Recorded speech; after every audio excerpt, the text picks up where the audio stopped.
It's time to take a ride on the Steelers Afternoon Drive with our co-hosts, Alan Saunders and Zachary Smith.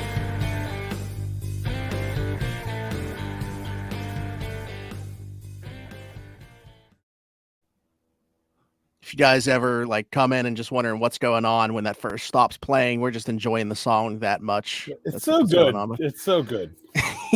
Welcome into another episode of the Steelers Afternoon Drive. I am Zachary Smith. That is Alan Saunders. First thing first, before anybody does anything, I want everybody to stop, take a second, subscribe to the channel, leave us a like, hit that notification bell. And I'm not going to say right now, do it as we're going through the episode. Comment about anything that Alan's trying to figure out where to point to the subscribe button, but it's somewhere below us. I hit all the options. I pointed to it at least once. Somewhere down there. Alan, what's going on? Second day of padded practice today. How we feeling? Feeling good, man. Good practice today. Got some injury news this morning. A couple transactions beforehand, so I actually kind of got up here a little bit late today, but solid day's work. I got to watch the offensive line today, which I didn't get to do yesterday, so I hope we can talk about that. And, yeah, man, I don't know. Lots going on. Yeah, just some housekeeping stuff. The unfortunate news, Cory Trice Jr. season over before it can really get started. We had talked yesterday. Hopefully it wasn't season ending, though it looked very grim. And unfortunately, that was confirmed today that it is going to be season ending. Along with that, they waived injured running back Alfonzo Graham, bring in a couple more bodies for camp here in safety Trenton, Thompson, and cornerback Isaiah Dunn. So I was always curious, those guys being signed just today, did either of those guys, were they there to work right away today or no? Yeah, they were here. They're here okay. today. They actually usually they have to get here and go through a physical before they can be signed. So what happened was yesterday after practice, the Steelers made some calls, got some guys in, had either a tryout or a workout or just a physical, whatever, and then those guys will sign physically in person once they're here after they pass their physical, and then they're right out there. In fact, Nick was up here before me. He gets texts like, I don't know, there's a 17 to practice, so something is going on. You better just stay down there because we're going to get some news. And then I get the ding from the Steelers, and they had a couple transactions. And so, those guys were here already in practice. I can't say that either of them really stood out to me. I don't think they did very much in terms of team periods, which is to be understandable. They probably got their first look at the playbook about 6 hours ago. So I don't know how they could do very well in it, even if they did. But they certainly, come take the individual periods, come do the workouts, and start to pick things up in meetings this evening and tonight. Gotcha. Okay. Yeah, I guess I've just always been curious about how that process worked, and maybe some other people out there were. So there you go. There's your answer. They were there today and working. I know that we've kind of discussed some things that we want to talk about, but we still got to talk about the big things that the fans want to talk about with the backs on backers and 7 shots portions of today. Backs on backers first and foremost. It doesn't seem like, at least based off Twitter, it was as popping as yesterday with Robertson. This is the revenge of the offense. So this is the pass coverage version of backs on backers, where you get little Anthony McFarland out there to jitterbug around and make big stiff linebackers go looking like Tyrannosaurus Rex flailing after them. And so, this is sort of like the offense's revenge. Where backs on backers, you kind of expect the defense to win. I think today's drill, you expect the offense to win. And, but there were a couple surprises too. I wouldn't what do you make of Anthony McFarland? Because we've seen it now multiple training camps in a row where, he seems to stand out a little bit. I don't know if it's ever been to the level of the first few days of this training camp, but it's now or never for him. It has to be. Yes. But what do you make of Anthony McFarland? He just looks like a guy who's figured out how to be a professional to me. I think that's the big thing, is that he came in as a guy who in college had just completely relied on his athletic ability. He was so straight line fast that if he ever got loose, he was gone. And that was the end of it. He did not need to be precise in his craftsmanship and the details of the way he approached the game, because it didn't matter. He was still able to be productive. And I think he's had some hard lessons in that regard in his first couple of years in the NFL. He feels to me like a guy that has put a lot of things together mentally. He's a little bit stronger physically, still very fast, obviously. And I think is kind of running away with the running back 3 job. Obviously, the injury to Alfonzo Graham, who was waived today, put a dent in that battle. Darius Hagan's up and down. So, in the one-on-one portions, he's been the guy absorbing a bunch of those big hits we talked about. But also in the team run period today, he had a 90-yard run. He had another one. The last play of the day was about a 20-yarder. Looked pretty good carrying the ball. I think we talked about that when we talked about Jaylen Warren, that the pass protection, though, will be a prerequisite to get those opportunities.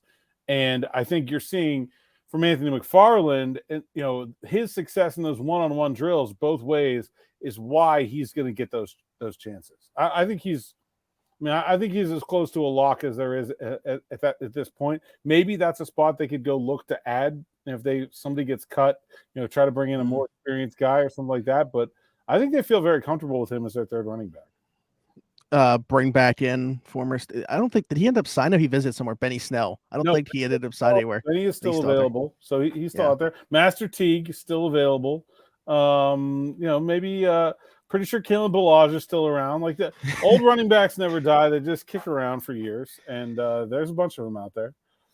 Although 7 shots was very close to being 4-3, it was actually 5-2. The defense with Pickens being out of bounds before coming back in to catch that ball. Anything stand out to you within that 7 shots period? It was not very good for the offense. And it wasn't like there's some days where it's like, oh, somebody wins, but everybody did their job well, and that's okay. I thought the offense was disconnected in what I saw. Drop from Deontay Johnson, which you don't like to see.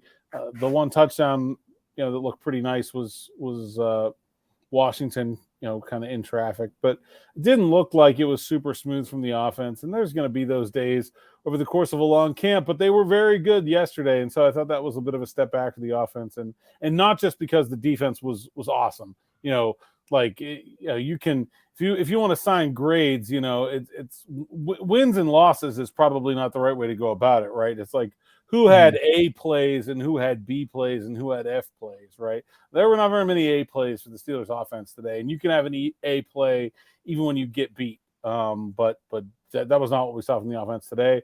Discouraging. Did see some encouraging stuff, like I said, in the team periods. They moved the ball a little bit better on the ground. Not a lot of running in 7 shots today. So we'll see. It's a long camp. I'm not making too much out of one day, but it was not particularly crisp from the offense. You mentioned Darnell Washington, though. I know that as soon as they got in, as soon as we saw it, I knew that at least Nick was going to give me the tweet that they went into 12 personnel and were showing some of it. How much of it did we see today? And was that the first that we've seen? Because that's the first that I've seen of it. They've run it in the red zone a little bit. We have not seen a ton of it so far. It is definitely going to be a thing that will be a big part of what they do. I do think that it will be the better that Darnell Washington is, the more of it we'll see. I think that's probably the right answer there, because Allen Robinson is the guy you're going to take off the field in that situation most of the time. And he's sort of the antithesis, right? Like he is the been thereist, done thatist guy on the entire offense. So, I mean, he has nothing to prove.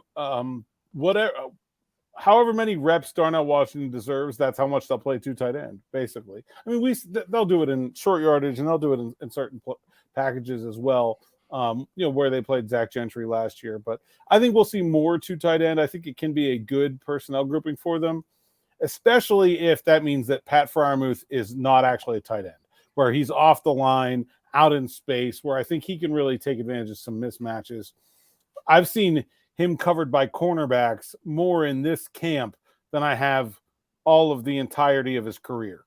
And so that tells me they're doing, whether they have 2 tight ends in there or not, they're doing the work to get him in those situations that should be advantageous for him. That's what I was just saying. On the opposite side, of course, being in 12 personnel is you have Washington as a blocker, but you're also flexing Freiermuth out to the slot, which to me is where he's going to make his money. Like he's not, here to be a blocker. People threw at me when I said something about him as a blocker, that he's like at the 4th highest pass blocking grade or something like that among tight ends. And I'm like, okay, why is he pass blocking? Why isn't he running a route on a pass play? So like, that's my issue with that anyway. But I mean, would you agree with that sentiment? And how do you feel about Freiermuth's role within the 12 personnel as well, not just Washington? Yeah, I mean, first of all, I think he had a good pass blocking grade because he's fairly good at it, and he did it all the time. He's pass blocking way too much last year for him. Now for the offense, it seemed like the tackles need the help. I think that going forward, he will do a lot less of that, a lot more route running. I think it will untap some potential in him. If you look at his yards per route when he's flexed out versus when he's in line, I think he had the second best yards per route run of any tight end behind only Travis Kelce when they got him with his hand out of the ground. And to me, it's just a huge weapon that the Steelers are underutilizing him by having him pass block. And so if Darnell Washington can be a great pass protector as a tight end, then I think that really opens up Pat Freiermuth's game in a number of ways. We'll see how it all works out. There's a lot of moving parts there, but I think there's potential for a lot of that to go well. Okay. Well, you mentioned too, with the 12 personnel, that means a guy like Allen Robinson coming off the field. I don't know that enough people are talking about the addition that is from a mentor standpoint as well. I mean, I saw today, I think Nick did a nice job highlighting, where was it actually, it might've been your tweet that I saw, not Nick's. Obviously I'm going, both. Was it you with George Pickens? I'm sorry, Alan. It was your tweet talking to George Pickens after he was upset about a OPI call. But obviously I expect Allen Robinson to be a productive player for this offense, but I don't think enough people are talking about the mentor standpoint, what he's going to bring to this team. I think the mix of young and old is really good on this team, and maybe the best that it's been in a few years since I've been covering them, really. Those end of Ben run, 18, 19, 20 teams were older for the most part, and they had some young players that were in positions that didn't really feel advantageous for them. And this team feels just like the sort of perfect balance of young and old. I love the addition of Allen Robinson, Patrick Peterson, Isaac Seumalo. These are guys that are just professional veterans, steady, good dudes, good mentors, knowledgeable about the game in technical ways. I asked George Pickens today about what is Allen Robinson brought to the table, and he just said he's like a master technician. He's like, if I want to go play in the slot and I want to go to the wide receivers coach, the offensive coordinator, and say, hey, put me in the slot, I want to do something, I'm gonna go to Allen Robinson first and be like, how do I do this? Where's the finer points of this? How do I pick this up so I can get better? And I think that there's a lot to that, man. I really do. I look at what Patrick Peterson is doing for Joey Porter and what Robinson can do for George Pickens and what Seumalo can do for Broderick Jones. And it's sort of like they almost intentionally paired up these few and far between veteran additions to just match right in to their high profile young players that they feel like can be developed and groomed in a positive way. And I really think, I think Mike Tomlin has always been a confident head coach and very good about that part of the job. And I think a lot of the criticisms of Mike Tomlin that are very valid come from sort of the tactical part of his job, where it's he should have challenged here, he didn't challenge, or didn't call timeout before the 2-minute warning. And I understand those criticisms. I agree with many of them. I think they pale in comparison to his job as the guy that leads the culture of the organization. And I don't know if it's just because he's older or because these players are so much younger. They've kind of cycled through a whole second generation, and he feels a little bit more been there, done that. But man, he is at the top of his game when it comes to the development of the mental state of these players. Everything, you can just see how planned out and calculated everything is, from Darnell Washington getting those reps against TJ Watt, or who's rooming with who in the dorm rooms, and just it all. That is what he is so good at as a coach and as a leader of men. And I think it's really come out in a positive way this training camp, where there's this perfect balance of fierce competition, hard hits. Man, the linebackers must have got their butts kicked yesterday after practice, because today they kicked everybody else's butt. They were just see white, hit white. That was it. but it's healthy though, right? Like, you have Joey Porter and George going at it, even after the play going at it, but then they both come up and say, you know what, that's it. That's my brother. Like, we're going to make each other better. I feel like they have nailed like the young old mix, the competition, but then harmony. Like, there's no fights. Nobody's like mad about stuff after the play. It's all just team building. And I think he's really nailed it this year. We'll see how much that, turns into wins versus losses, but it's been very impressive to watch happen so far. I mean, you said it almost feels intentional with some of the additions that they've made. 100%. Well, okay, I was just saying, has that been said at all? Though? I mean, I don't know that like anyone's come out on the record and said it, but it is he thinks about this kind of stuff, and he has a wisdom about that kind of thing that I think the closer you are to him and the more you're around the team really stands out. Would you say that that's probably so far your biggest takeaway from camp? Like, does it just have a different vibe to it this year as opposed to years in the past? I mean, because you've covered several. I mean, that's something they've always aspired to do. I just feel like it's been just perfect this year, where they're nailing it in terms of all that. Everybody's getting along the most I can ever remember. At the same time, the competition has been as fierce as I can remember. They're just nailing that balance in a way that I think really should be a credit to Mike and Omar and the whole rest of the team there, but really to the way he sets the example for the way this team is going to be built. Speaking of competition, one that it got brought up to me just yesterday talking with somebody, and I thought it was worth bringing up on here because it might be something that other fans have been thinking about too. Maybe the fans are pushing for it more than the team would be for competition. Been a lot of talk about that left side, right? With Broderick competing with Dan Moore on the left side. What about on that right side? Could we see like a Dan Moore pushing, Chuks, and it end up being Broderick on the left and Dan Moore on the right, or something along those lines? Short answer is no. Probably not. It's just I think the idea of it is something the Steelers would entertain. But the problem is that I don't think that they expect to have a decision about left tackle ahead of week 1. And so then there's not time to do that. If Broderick Jones was close enough that he was getting like 3/4 of the first team reps right now, I think you would see Dan Moore start taking some reps at right tackle. Because I also think, look, the Steelers want to do right by their guys. Dan Moore is not going to be the starting left tackle for the Steelers at some point in the near future. Okay, what does that mean for him going forward? He's still got 2 years on his rookie deal.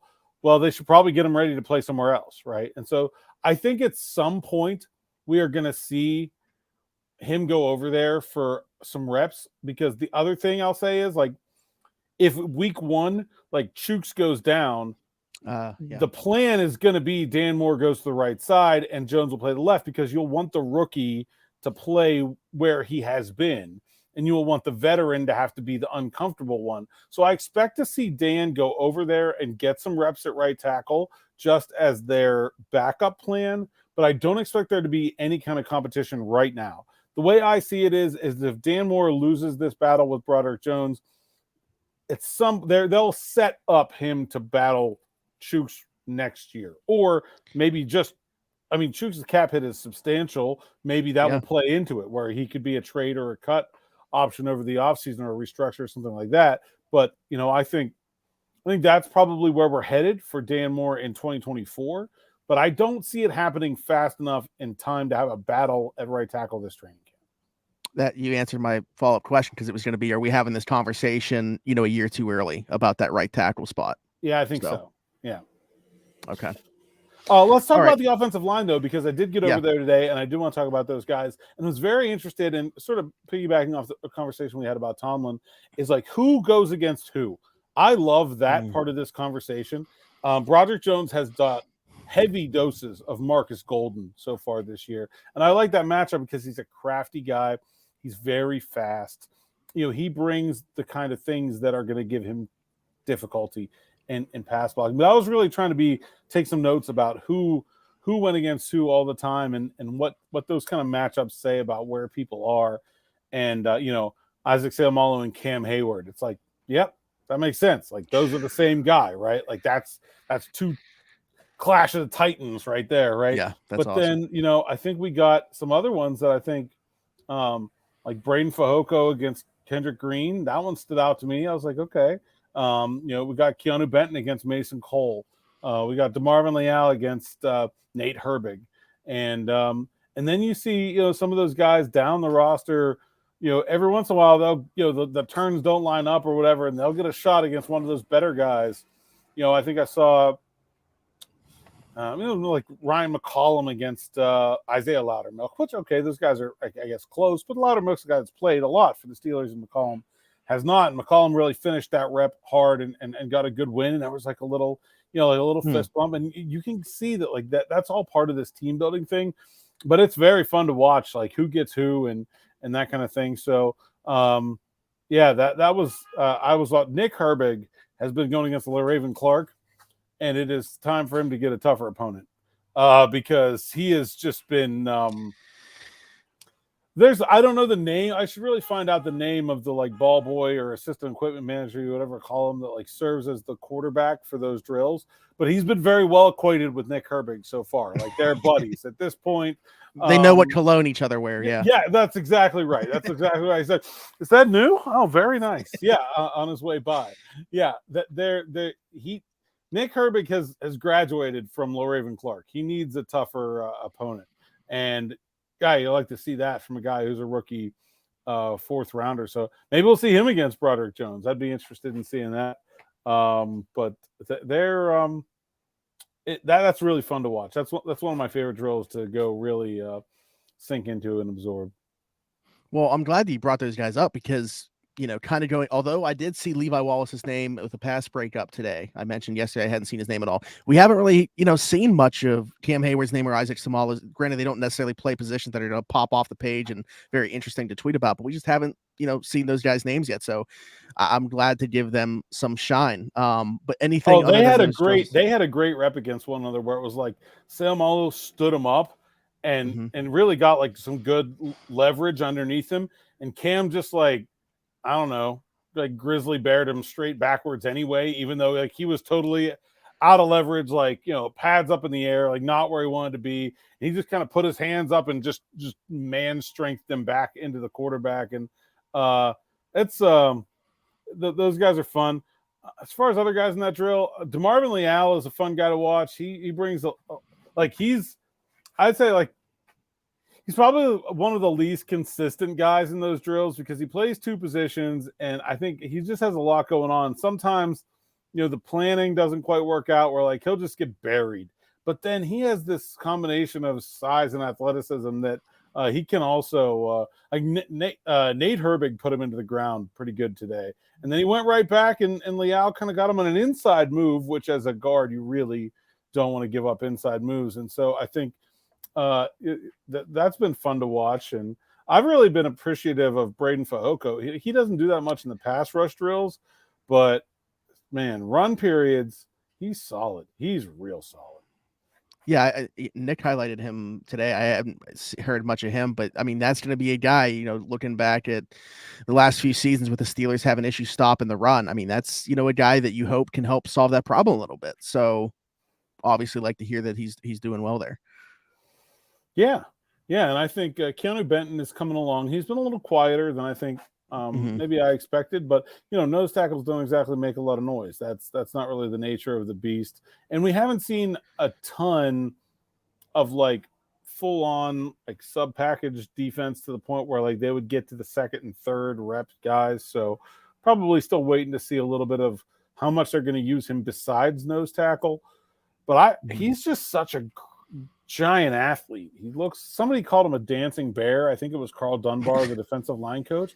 And, like, he is built like a bear. Like, he's just, like, gigantic, but not like not like heavy, like just big and muscular and like he looks impossible to move. Like that's what I will say about Keanu Benton. And going forward, I think is still a work in progress for him, but he's really going to make his money against the run. And between him and Fehoko, I feel like the middle of the defensive line is in as good a shape as it's been in a long time. I think nose tackle has been a real struggle for them. Like Tyson Alulu, kind of like lucked into that where they moved him from end and it kind of worked.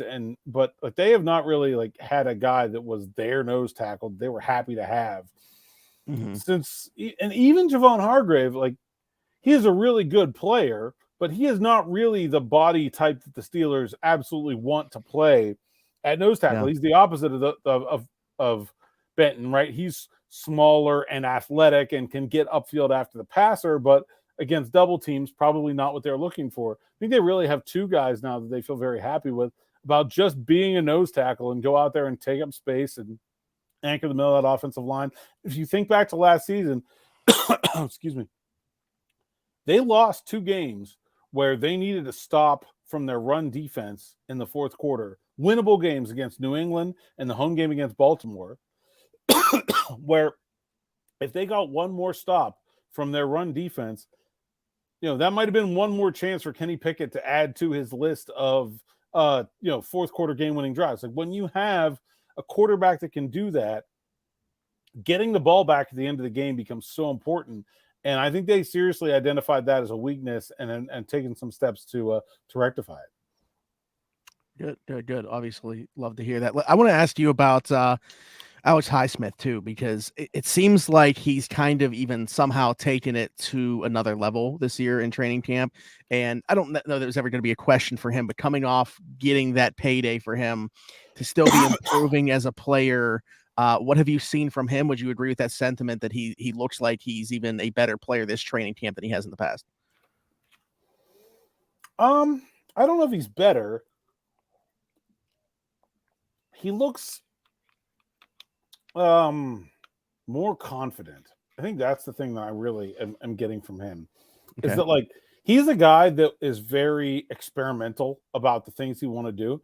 And I feel like in his first couple of years, every time I saw him at training camp, he was like working on something different. Like, oh, I'm going to try this, or I'm going to try that. And I think that's good for a young player to have that mindset and that attitude. It's like, will this make me better? Will that make me better? I saw this move on YouTube and I want to try it. He actually learned his pass rush moves from like watching YouTube videos and then going in front of a mirror in his dorm room at Charlotte and like trying to replicate that like backwards. Yeah. I think that's a great mindset and approach for a young player to have to learn the game. But I also think that like the great players, you don't see that. Like, they know already. Like, I think we're seeing that flip for him where like he's not out here trying new things anymore. He's kind of got it, and I think that's okay. That's a sign that he is at a different place in his career than he's been. And I think he's gotten with TJ. TJ is such a good example. When you talk about leaders, TJ is like near mute on the field. Like, he's not talking to anyone. I think he may speak in like grunts and gestures, but he doesn't. He's just not that guy that's going to stand up and yell or encourage or whatever. He's a quiet guy by nature, and I think even more so on the field. But the example that he sets in terms of like the hard work over fine detail, the amount of film he watches of offensive linemen. And it was great. If you saw on the NFL Network was here and he was breaking things down with Brian Baldinger and showing him like, if you put your foot here, I'm going to put my hand here. If you do this, I'm going to do that. And like, he has like this mental flow chart of like, okay, this is what he does on first down. This is what he does on third down. He can tell guys anticipating the snap count. He will sit there and watch thousands and thousands of snaps of a specific tackle to see if that tackle has a tell about anticipating the snap count, and he can pick up on it and he'll know the snap. In fact, half the time, if you watch, TJ's not really like most defensive linemen. They get in their stance and then they put their head over to the football, right? And they're just waiting for if you watch TJ, like his head's turned that way, but he kind of always already has his eyes up. Like he does not, he knows when the snap is coming based on the way the offensive tackle is reacting, because he spends like days in front of a TV screen watching film on, and he does that for everything, for their pass rush sets, for how they come out of a run block, for their double teams. Like, he is such a technician. And I think I'm really seeing Alex Highsmith kind of pick that up and absorb that as part of his process too, in a bigger way. Now that he feels like, so it's not like he's not working, right? But instead of trying new things, it's like, how can I make those things I'm already doing that much better? Gotcha. Okay. Also, by the way, I want to see what the viewers and listeners of the show think about this, because the Steelers put up a video on their social media about, like, if you could only have one meal the rest of your life, what would it be? Alex Highsmith said wings, and then came back and said specifically flats. Oh, yes. Controversial. So, yeah, I'm curious. Well, first off, what's your take on that? And then I want to know what the people think as well. I don't have a strong take. I like wings. I eat them all. I don't care. I will say this, like, the whole debate here is wrong. Like, the debate is not like wings are, flats are better, drums are better. You should never eat flats. The thing is you just got to find your person to go eat wings with that has the opposite preference of you. Don't hate that person. Don't berate that person. Take that person with you to go eat wings, and then you will always both be happy. Like, that's my dad and I prefer flats and he prefers drums. Now, I don't have a strong opinion. My wife does. Like, Ryan, take whatever you want. I'll take the others. It's great. It's people loving people. It's happiness. Like, we don't need this to be a debate. Like, just go find your wing compadre and go eat them. They're good. I had some yesterday. Went down to Dino's right down the road here. Oh, Dino's. There we go. In fact, I had the hot. I consulted with Mark Cabali, whose opinion on food I generally trust. And he said the hot was not that hot.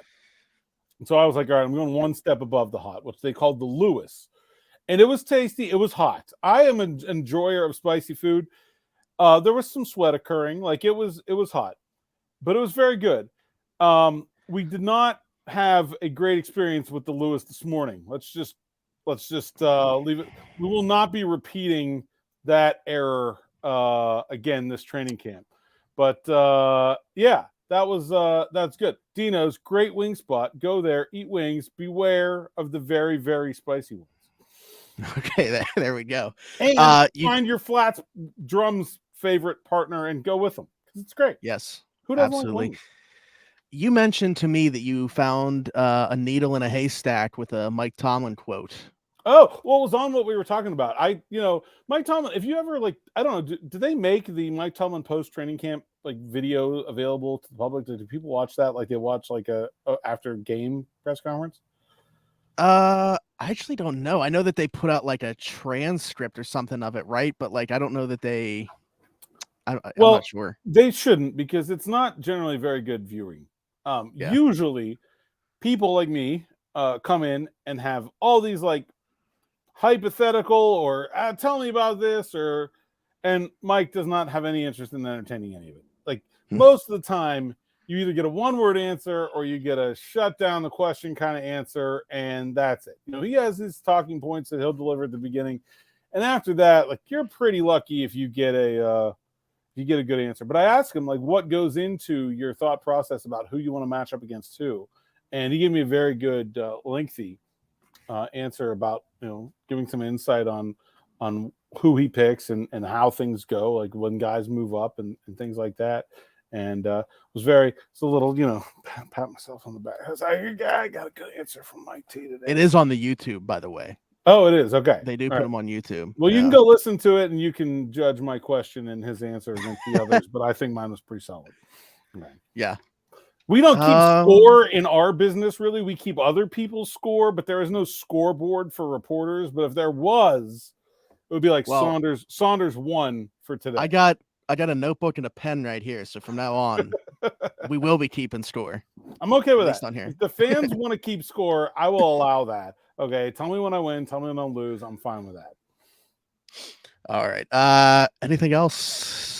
Still have not gotten any car pictures. Okay, this is becoming crisis level. We need car pictures to talk about. I will send you some that I found that sort of served as the inspiration to the logo. So maybe we can put those up there. Also, somebody tweeted yesterday after the show, we should have a fan on and have their question a call in, but do it at training camp. And I said, if anyone yells a question at me, I will totally answer it on Steelers Afternoon Drive.